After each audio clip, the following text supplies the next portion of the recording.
Hello everyone, a very good morning to all of you. Welcome to the class, welcome to my YouTube channel. I'm your educator Manjari Chaudhary. I have completed my studies from Banaras Hindu University, BHU.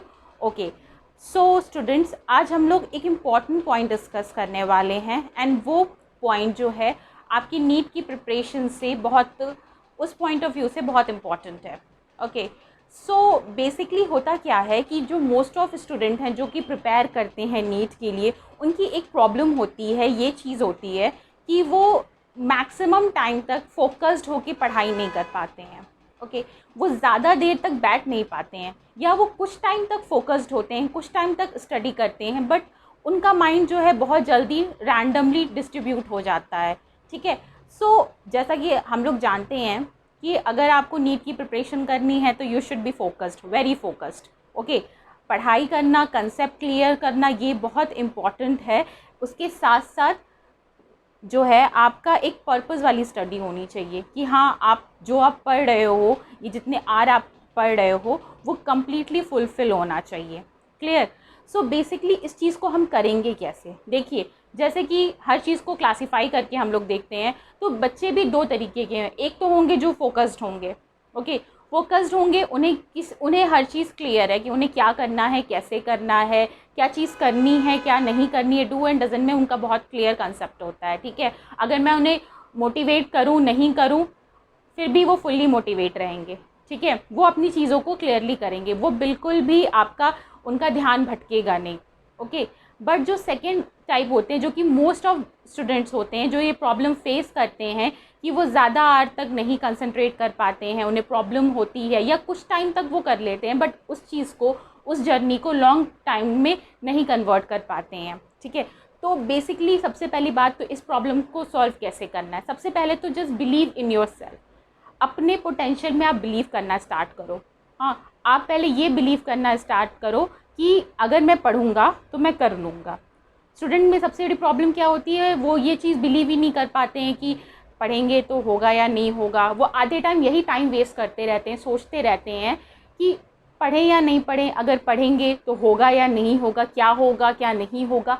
मतलब आप इस चीज़ को समझ भी नहीं सकते कि ये जो माइंडसेट है हमारा, ये जो रॉन्ग माइंडसेट है हमारा, वो किस तरीके से हमारे टाइम को वेस्ट करता है, कितना ज़्यादा बैड इम्पैक्ट देता है हमारे माइंडसेट पे. ठीक है, एंड हम ये बिलीव कर लेते हैं, 2 घंटा पढ़ा, उसके बाद इट्स ओके, हम कुछ भी कर लेते हैं, टीवी देख लेते हैं या कुछ भी चीज़ें कर लेते हैं, या कोई फ्रेंड आया, आप उसके साथ घूमने चले गए, कोई पैटर्न नहीं है. ठीक है, एंड तो इस चीज़ को इम्प्रोवाइज़ कैसे करना है, इम्प्रूव कैसे करना है. ओके, ताकि आप ज़्यादा देर तक पढ़ सके, ज़्यादा कंसंट्रेट होके पढ़ सके, ज़्यादा आपकी जो स्टडीज़ हैं वो और अच्छे से हो पाएँ. ओके, सो इसमें बेटा करना क्या है आपको, सबसे पहले चीज़ तो most important cheese, believe in your self.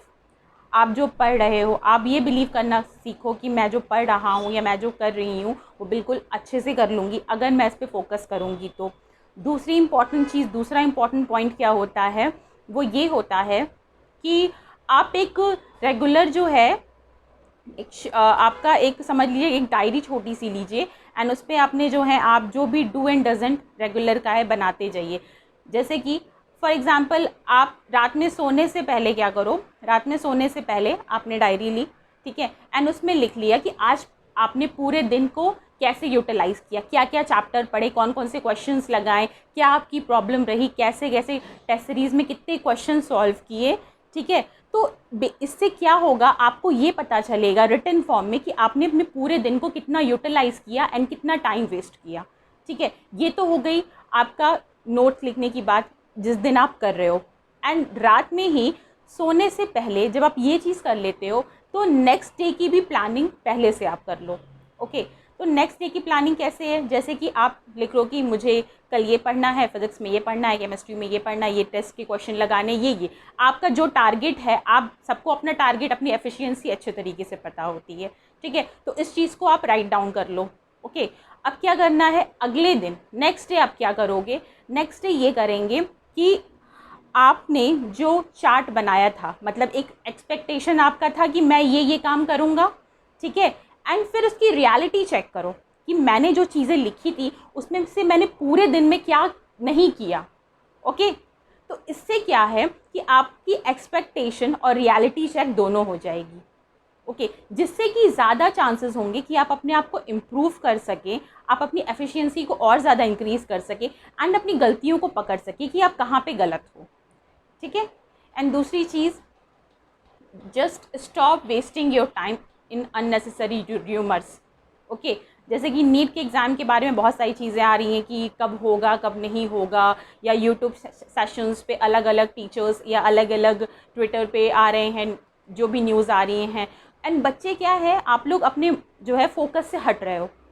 Okay, आपका जो दिन भर का 24 आवर्स का टाइम है, उसमें से ज़्यादातर टाइम तो इसी में जा रहा है कि क्या न्यूज़ आई है, क्या ट्विटर पे किसने ट्वीट किया है, या यूट्यूब पे किसने क्या बोला है। मतलब पूरा निगेटिविटी है। हम पढ़ने की जगह, पढ़ने के अलावा सारे काम कर रहे हैं कि न्यूज़ में क्या है, अपडेट क्या है, हम अब पीछे भाग रहे हैं। जबकि जो स्टूडेंट सिंसियर हैं, जिन्हें पता है कि उन्हें क्या करना है और क्या नहीं करना है, वो इन सारी चीज़ों को छोड़ के अपना एग्ज़ाम की प्रिपरेशन में लगे हैं, अपनी टेस्ट को अच्छे से कवर कर रहे हैं, अपनी प्रिपरेशन को अच्छे से कर रहे हैं, अपने क्वेश्चंस को सॉल्व कर रहे हैं, रिवीजन कर रहे हैं। देखिए, एग्ज़ाम जब होगा आपको डेट पता चल जाएगी, बट एटलीस्ट इस टाइम के, इस प्रीशियस टाइम को जो कि आपको मिला है अभी लॉकडाउन की वजह से या किसी भी वजह से, आप इसको एक पॉजिटिवली लो, आप इसको निगेटिवली मत लो। और एंड अपना टाइम वेस्ट करने की बजाय उसको और अच्छे से फ्रूटफुल तरीके से उसको यूटिलाइज़ करो। ओके, कि आपके पास जो टाइम है, जब डेट आएगा मैं जाके एग्ज़ाम दे दूँगा, एटलीस्ट मैं उतने टाइम में अपनी चीज़ अच्छे से पढूँ, सो दैट जब मैं एग्ज़ाम दूँ तो मेरे सिलेक्शन की पॉसिबिलिटी और ज़्यादा इंक्रीज़ कर जाए, ना कि डिक्रीज़ करे। एंड बिलीव मी, जब पेपर आएगा आपके हाथ में या पेपर जब हो जाएगा, तो आपको इस बात का रिग्रेट बिल्कुल भी नहीं होना चाहिए कि यार अगर मैं वो वाला टाइम अच्छे से यूज़ कर लेता, जिस टाइम पे मैंने इतना ज़्यादा र्यूमर्स में, न्यूज़ में पढ़ के अपने टाइम को सिर्फ वेस्ट किया, किल किया। अगर मैं सिंसियरली स्टिक होके अपनी पढ़ाई करता, अपना रिवीजन करता, अपनी कमियों को और ज़्यादा, लैक्स को और ज़्यादा पहचानता एंड उस पर वर्क करता, तो ये टाइम मैं ज़्यादा अच्छे से यूटिलाइज़ कर पाता। तो प्लीज़ आप अपना टाइम बिल्कुल मत वेस्ट करिए, बिल्कुल सिंसियर और स्मार्ट स्टूडेंट की तरह स्मार्ट स्ट्रेटजीज से पढ़ाई करते हुए चलिए। अपनी जो भी आप मिस्टेक्स कर रहे हैं उनको और ज़्यादा इम्प्रोवाइज़ करिए। ओके, एंड इन सब चीज़ों से दूर रहिए एंड स्मार्टली पढ़िए। आप सब कुछ कर सकते हैं। एंड सबसे पहले इम्पॉर्टेंट चीज़ ये है बेटा कि आप अपने आप में बिलीव करना सीखिए कि आप पढ़ोगे तो आप अच्छे से कर लोगे। ओके, निगेटिविटी से दूर रहिए, ये बहुत इंपॉर्टेंट चीज़ होती है। एंड फोकस्ड होके करिए। करना है तो मीन्स करना है, चाहे कुछ भी आसपास में चीज़ें हो रही हों, क्या माहौल है, क्या सिचुएशन है, just forget about it. Okay, आपको क्या करना है, कैसे करना है, मेरे को अच्छे से पढ़ना है, मुझे अच्छी रैंक स्कोर करनी है। ओके, मुझे गवर्नमेंट मेडिकल कॉलेज में जाना है, क्या सिचुएशन चल रही है कोई फ़र्क नहीं पड़ता। क्योंकि देखिए, पैंडमिक सिचुएशन है, बहुत सारी प्रॉब्लम्स हो रही हैं, बट इन प्रॉब्लम्स में भी अगर आप अपॉर्चुनिटीज़ को देखते हैं, ग्रैब करते हैं, अगर आप निगेटिव की जगह पॉजिटिव पॉइंट्स को फाइंड आउट करते हैं कि किस तरीके से मेरे को ज़्यादा टाइम मिला है मुझे अपनी नीट की प्रिपरेशन के लिए, मैं इस टाइम को यूटिलाइज़ करूँगा, ना कि वेस्ट करूँगा, ताकि जब पेपर हो तो मैं सिलेक्शन ले सकूँ। ओके, सो बस यही इंपॉर्टेंट बातें थी जो आपसे करना था। होप आप इन सब चीज़ों को ज़रूर फॉलो करेंगे। एंड वन मोस्ट इम्पॉर्टेंट बात, देखिए, मेरा काम था आपको सपोर्ट करना, आपको मोटिवेट करना, ताकि आप बहुत फोकस्ड होकर पढ़ाई कर सके। बट करना ना करना आपके खुद के हाथों में। अगर आपको सब चीज़ें सिंसियर होंगे या समझेंगे तो आप इस चीज़ों को ज़रूर फॉलो करेंगे। वी ऑल नो कि ह्यूमन बॉडी जो होती है एक बायोलॉजिकल क्लॉक पे वर्क करती है। ओके, एक आपकी बायोलॉजिकल मशीन है। ओके, जिस तरह की मशीन जब वर्क करती है तो उसको भी थोड़े टाइम का रेस्ट चाहिए होता है। ठीक उसी तरीके से अगर आपका ब्रेन वर्क कर रहा है, आपकी बॉडी वर्क कर रही है, चाहे वो मेंटल वर्क हो या फिजिकल वर्क हो, it needs a break. Okay, so इसी तरीके से जब आप पढ़ाई कर रहे हो, काफ़ी लॉन्ग आवर्स तक पढ़े हो, तो आप बेसिकली 2 से ढाई घंटे बाद एक ब्रेक ज़रूर लीजिए। एंड आप कुछ भी करिए उस ब्रेक में, जो भी आपको पसंद हो। अगर आपको म्यूज़िक सुनना पसंद है, या यूट्यूब करना, इंस्टा करना, फेसबुक करना, व्हाट्सएप करना, कुछ भी करिए। देखिए, ये चीज़ बहुत गलत होती है कि नहीं हम पढ़ाई कर रहे हैं तो हम ये चीज़ नहीं करेंगे, ये रिस्ट्रिक्टेड है। नहीं, कोई भी चीज़ रिस्ट्रिक्टेड नहीं होती है, बट आप किस तरीके से उसको यूज़ कर रहे हैं ये इंपॉर्टेंट है। अगर आप पूरे दिन इंस्टा या फेसबुक लेके बैठे हुए हैं, then it is wrong. But अगर आप 3 आवर स्टडीज़ करने के बाद अगर आप हाफ आवर का ब्रेक लेते हैं जो कि नीडेड है ब्रेक, उसमें आप कुछ भी करिए, जो भी चीज़ आपको पसंद होती है, बिकॉज आपको जस्ट अपने ब्रेन को रिफ़्रेश करना है। रिफ़्रेशमेंट टोटली आपके ऊपर, आपको जो पसंद है आप वो चीज़ कर सकते हो। ओके, सो यही सेम पैटर्न मैं आपको समझा रही हूँ। And be focused. Okay, so focused बनिए, डिस्क्रीट मत बनिए बिल्कुल भी। ओके, रैंडमनेस अपनी कम करिए, सब कुछ अच्छे से होता है, पॉजिटिविटी के साथ पढ़िए, सारी प्रॉब्लम्स आपकी सॉल्व हो जाएंगी। बस स्टेप बाय स्टेप इन चीज़ों को करते जाइए। ओके, नेक्स्ट पॉइंट फिर आपका ये आता है कि हम इफ़ेक्टिवली स्टडी करें कैसे।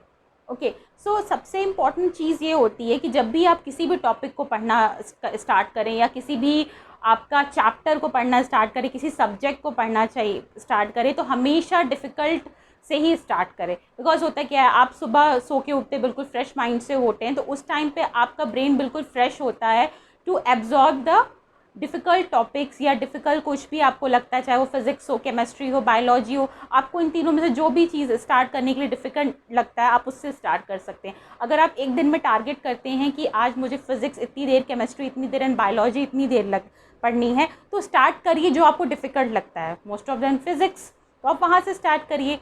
बट अगर आप अपने दिन को प्लान करते हैं कि आज मैं केमिस्ट्री पढ़ूंगा या आज मैं बायोलॉजी पढ़ूंगा, तो बायोलॉजी में जो सबसे डिफ़िकल्ट टॉपिक लगता है आप वहाँ से स्टार्ट करिए। क्योंकि होता क्या, जैसे जैसे आपके स्टडी आवर्स डिक्रीज़ करते जाते हैं, कहीं ना कहीं आपकी बॉडी भी या ब्रेन भी आपकी टायर्ड हो जाती है। ठीक है, तो उस टाइम आप कोई भी सिंपल टॉपिक पढ़ लीजिए, ईजी टॉपिक पढ़ लीजिए। तो ये सारी टिप्स एंड ट्रिक्स के साथ अगर आप पढ़ाई करते हैं तो नो डाउट आप लॉन्ग टर्म में अच्छा परफॉर्म करेंगे। ओके, आई होप आपको मेरी बातें समझ में। So thank you so much for watching my video, and just do like, share and subscribe to my channel. Okay, thank you so much.